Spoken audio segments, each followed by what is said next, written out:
እነዚህ በአዲስ አበባ ከተማ ነዋሪ የሆኑት ቱሉ በዳዳና አዳነች ወልደ ሕፃን ገና በወጣትነት እድሜያቸው ነበር የትዳር ዓለምን የጀመሩት። ይህ የጥንዶቹ ውጥን በፍቅርና በመተሳሰብ እያለፈ ዛሬ ከግማሽ ምዕተ ዓመት በላይ ሲሻገር አለመግባባትና ቅራኔዎችን በቤታቸው ያላሳደሩ ጥቃቅን ችግሮችን በውይይት የሚፈቱና የሚደማመጡ መሆናቸው የትዳር ሕይወታቸውን የደስታ አድርጎታል። አንዳንድ አለመግባባቶች ምናምን ሲፈጠሩ እናያለን፣ አይቻሉም በእድሜ ግን ምንድነው የሆነው ማለት ችግሮች ግን የሚፈቱበት መንገድ ግን ይለያል። ሌላ ሶስተኛ ሰው ቀርቦ ሲያነጋግራቸው ያዩበት አጋጣሚ የለም። ስለዚህ እነሱ ያለውን ችግር ልጆች ፊት ሳያወሩ ግን በመነጋገር ራሳቸው እንደሚፈቱት ግን በእድሜ ተመልክቻለሁ። ተነጋግሮ መቀራረብ፣ ተደማምጦ መግባባት በቤተሰብ መሰረት ጥሎ የሀገርን መልክ መቅረጽ ያስችላልና ሀገር የዚህን መሰል ቤተሰቦች ነጸብራቅ ታሳያለች። ዛሬ ላይ በርካታ ልጆችና የልጅ ልጆቻቸውን ለማየት የበቁት እነዚህ ወላጆች የችግር መፍቻ መንገዱን የሰላም ተምሳሌትነትን በልጆቻቸው ስነ ልቦና ውስጥ እንዲሰርጽ አድርገዋል። መተሳሰብ፣ ኃላፊነት እኩል ሼር ማድረግ እና እነሱ ጋር የምታየው ነገር ከነሱ አልፎ ለኛም ለልጆቻችን ወይም በእኛ ትዳር ላይ ትልቅ ተጽዕኖ ጥለዋል። እኔ በደረስኩባቸው ጊዜያቶች እንግዲህ ችግሮቻቸውን ተግባብተው ሲፈቱ፣ በፍቅር ሲነጋገሩ፣ በጣም በጥረት በታጋሽነት በመልካምነት ነው እዚህ ያደረሷቸው ልጆቻቸውን። የ1950ዎቹ አፍላ ወጣቶች የዛሬዎቹ አዛውንቶች ዛሬ ሀሳባቸውን ለመግለጽ እርጅና ቢጫናቸውና እድሜ በሩን ቢያንኳኳባቸውም በህይወት ጉዟቸው ግን ላለመግባባት ቦታ የማይሰጡ ለመግባባት ልብን የከፈቱ መሆናቸው ተገልጧል። ይሄ አለቃ የለ ይሄ ደቀቀ የለ፣ በጣም ሲበዛ እጅግ ጥሩ ሰው ነው። በምን ተገናኝተን እሱ ሲየት ቁጭ ብሎ ቅራኔ ይፈጠራል። ልጆችም ደረሱ።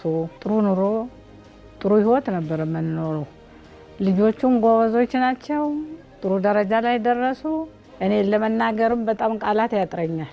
ይህ በራስ ተወጥኖ በቤተሰብ ጎልምሶ ለሀገር የተሻገረው ችግሮችን በውይይት መፍታትና እልፍ ዓመታትን በፍቅር መኖር ትርጉሙ ከፍ ያለ ነው። ኢትዮጵያዊ ስብዕናን ይዞ ለትውልድ የሚያሻግር በአብሮነት ስሜት መንገድ የሚመራ ያደርገዋል። እንግዲህ ምክክር የሚጀምረው ከራስ ጋር ነው። ከራስ ጋር አንድ ሰው መስማማትና ግጭቶቹን መፍታት አለበት። ከራሱ ጋር ያልተስማማ ሰው ከማንም ሰው ጋር ሊስማማ አይችልም። ራሳችን ጋር ያለውን ነገር ስሜት፣ ሀሳብ ስለማንረዳ የሰዎችን ሀሳብ ለማስተናገድ እና የሰዎችን ስሜት ለመረዳት በቂ ክፍተት አይኖረንም አይምሯችን ውስጥ። ስለዚህ ምክክር የሚጀምረው ከራስ ነው። ቀጥሎ ደግሞ የሚሄደው በጣም የቅርብ ከሚባሉ ሰዎች ነው። እነዛም ቤተሰብ ልንል እንችላለን። ቤተሰብ ጋርም ደግሞ ልጆች ከወላጆቻቸው ጋር ከወንድም እህቶቻቸው ጋር ምክክር ወይም መስማማት የሚያስፈልጋቸው ከመጀመሪያው ጊዜ ጀምሮ ነው። ኢንፋክት የሰውን ልጅ በጥልቀት ከተረዳ ነው መመካከር፣ መረዳዳት የመኖርና ያለመኖር ጥያቄ ነው። የግለሰቦች ጥምረት አለፍ ሲልም የቤተሰብ ምስረታ በሂደት እያደገ የሀገር ውክልናና ነጸብራቅ ውጤትን የሚያሳይ ነው። ዛሬ ኢትዮጵያውያን የሚያጋጥሟቸውን ችግሮች በውይይትና በምክክር ለመፍታት ቆርጠው የተነሱበት የኔ ብቻ ይሰማ በሚል ሳይሆን በመደማመጥና ሀሳብን በውይይት በሚፈቱበት በክብ ጠረጴዛ ላይ ከትመዋል። ኢትዮጵያ ነገሮቿን ለመፍታትና ለመረዳት ጅምር ላይ ያለች ሀገር ነች።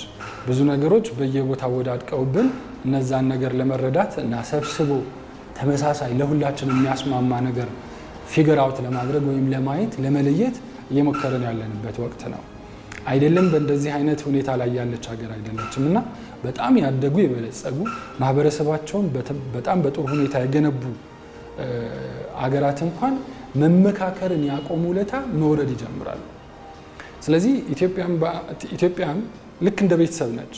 ሀገር በቤተሰብ ይመሰላል። ቤተሰብ ውስጥ ያለ መመካከርና መደማመጥ ወደ ሀገር አቀፍ ደረጃ ካደገ ችግሮች በቀላሉ መፈታት ይችላሉ። ልክ እንደዚህ ቤተሰብ የመልካም ቤተሰብ ስብዕና ግንባታ አድጎ እንደ ሀገር የሚኖረው ትርጉም ቀላል አይደለምና ኢትዮጵያውያን በውይይት ለችግሮች መፍትሄ መሻትን ዛሬ ለምክክር በራቸውን ከፍተው በአንድነት ተሰባስበዋል።